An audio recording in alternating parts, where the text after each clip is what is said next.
While the shooting was a national tragedy, it was also a personal one. A Muslim man committed the massacre. His victims were part of the LGBT community.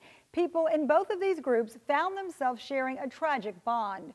A year ago, we sought perspective from a local Muslim leader and a local LGBT activist. They're back now with a fresh perspective. Abdul Haq Muhammad founded the Quality of Life Center in Fort Myers, mentoring children in the Dunbar community. He's also a recognized leader in the Muslim community. He expressed shock and concern when we met last year. Immediately, such a tragedy brings feelings of grief, disappointment, confusion, and of course, as the name surfaced, it has a name of someone that might be a Muslim. I think Muslims all throughout the country, heart stopped for a moment. 12 months later, many of the same fears are there whenever a Muslim is linked to a terrorist act, but Muhammad is optimistic that awareness and sensitivity will overcome. We react to the tragedy. It's hurtful, it's painful to see what's happening, whether it's in this country or locally or internationally speaking.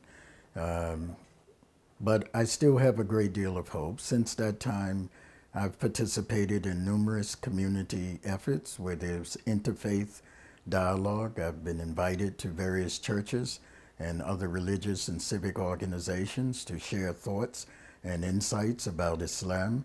Also in June 2016, we spoke to Arlene Goldberg, a local LGBT advocate. She was still in disbelief days after the nightclub massacre. It was just such a shock for me. I mean, it wasn't unexpected because I know things like that happen, but just the thought of a gay club, a place where we feel safe. In the year following the shooting, Goldberg has seen small changes. People in her community now willing to stand up, be seen, and assert their rights. That event brought the community closer together.